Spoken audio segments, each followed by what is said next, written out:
Assalamualaikum warahmatullahi wabarakatuh. Salam sejahtera bagi kita semua. Yang saya hormati Bapak dan Ibu guru, serta orang tua siswa dan teman-teman saya yang saya banggakan.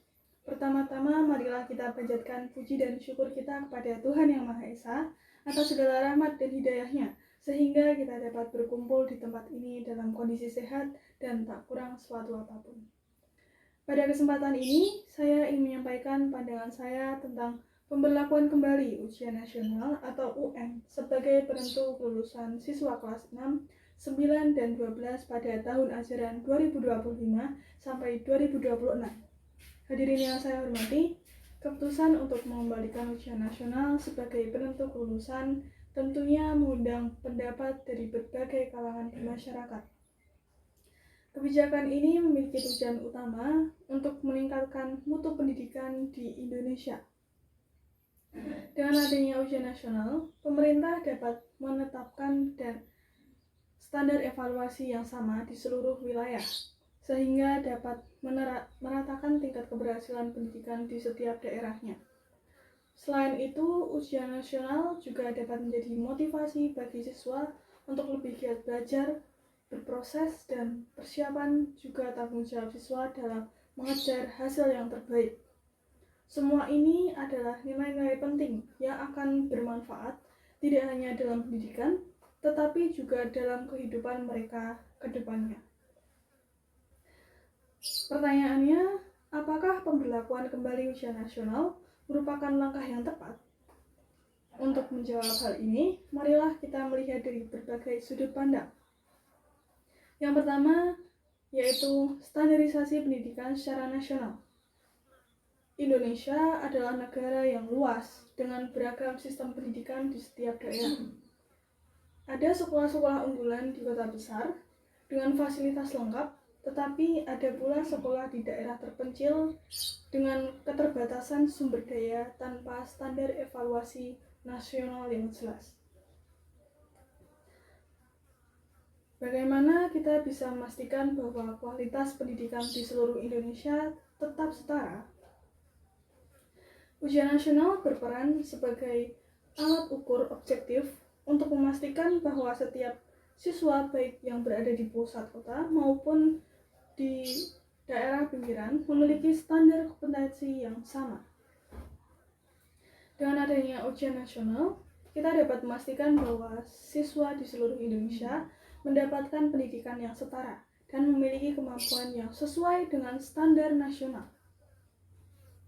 Yang kedua adalah meningkatkan motivasi belajar siswa. Tidak dapat dipungkiri bahwa keberadaan UN memberikan dorongan bagi siswa untuk lebih giat belajar. Dengan adanya ujian nasional yang menentukan kelulusan, siswa memiliki target yang jelas sehingga mereka lebih disiplin dalam belajar.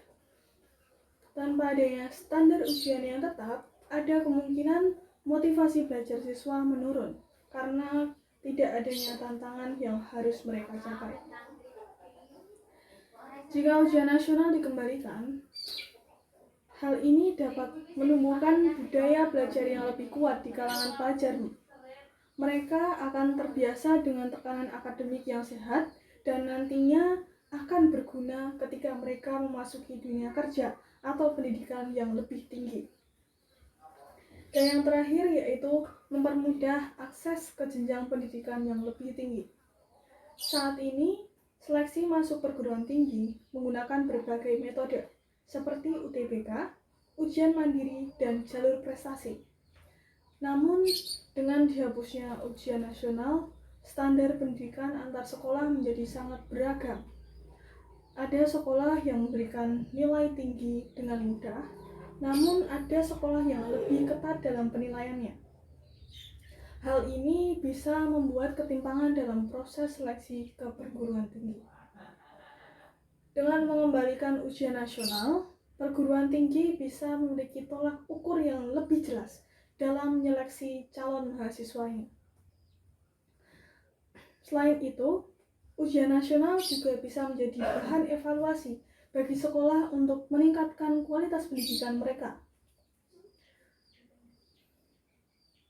Hadirin yang saya hormati, meskipun ujian nasional memiliki banyak manfaat, kita juga harus mengukur bahwa ada tantangan besar dalam penerapannya. Beberapa kritikan yang sering muncul di masa lalu adalah bahwa UN terlalu menekankan pada hafalan. Oleh karena itu, jika UN diberlakukan kembali, maka sistemnya harus mengalami reformasi besar. Yang kedua adalah pemerataan kualitas pendidikan di seluruh Indonesia. Tidak bisa dipungkiri bahwa ketimpangan dalam kualitas pendidikan di berbagai daerah. Sekolah di kota besar memiliki fasilitas yang lebih baik dibandingkan dengan sekolah di daerah terpencil ataupun di daerah pedalaman. Jika UN dijadikan sebagai standar kelulusan, maka pemerintah yang harus memastikan bahwa semua siswa memiliki akses yang sama terhadap pendidikan yang berkualitas. Salah satu solusinya adalah dengan meningkatkan infrastruktur pendidikan di daerah terpencil, menyediakan pelatihan bagi guru, serta memperluas akses terhadap teknologi dan internet bagi siswa di seluruh Indonesia. Yang terakhir yaitu menekankan stres dan tekanan berlebih pada siswa. Ujian nasional yang akan diberlakukan kembali, sistemnya harus dirancang agar lebih fleksibel, misalnya dengan memberikan kesempatan ujian ulang atau mengombinasikannya dengan nilai-nilai di sekolah seperti nilai rapot dan juga proyek sekolah. Hadirin yang saya hormati, pendidikan adalah investasi terbesar bagi masa depan bangsa. Oleh karena itu, kita harus memastikan bahwa sistem evaluasi yang diterapkan benar-benar mencerminkan kualitas pendidikan yang kita harapkan. Pemberlakuan kembali ujian nasional sebagai penentu kelulusan memiliki banyak manfaat, seperti standarisasi pendidikan, peningkatan motivasi belajar siswa, dan kemudahan dalam seleksi pendidikan menuju jenjang yang lebih tinggi. Namun, kita juga harus memastikan bahwa sistem ujian nasional yang baru lebih adil, fleksibel, dan tidak hanya mengutamakan hafalan. Selain itu, pemerintah harus berkomitmen untuk meningkatkan kualitas pendidikan di seluruh daerah agar semua siswa memiliki kesempatan yang sama untuk sukses. Sebagai pelajar, kita harus menghadapi tantangan apapun yang ada di dunia pendidikan ini. Jika ujian nasional benar-benar diterapkan kembali, mari kita jadikan ini sebagai kesempatan untuk memberikan bahwa kita mampu bersaing dan menjadi generasi yang cerdas, unggul, serta siap membangun masa depan Indonesia, khususnya di dunia pendidikan. Demikian pidato yang dapat saya sampaikan, semoga bermanfaat dan bisa menjadi sumber refleksi bagi kita semua. Wassalamualaikum warahmatullahi wabarakatuh.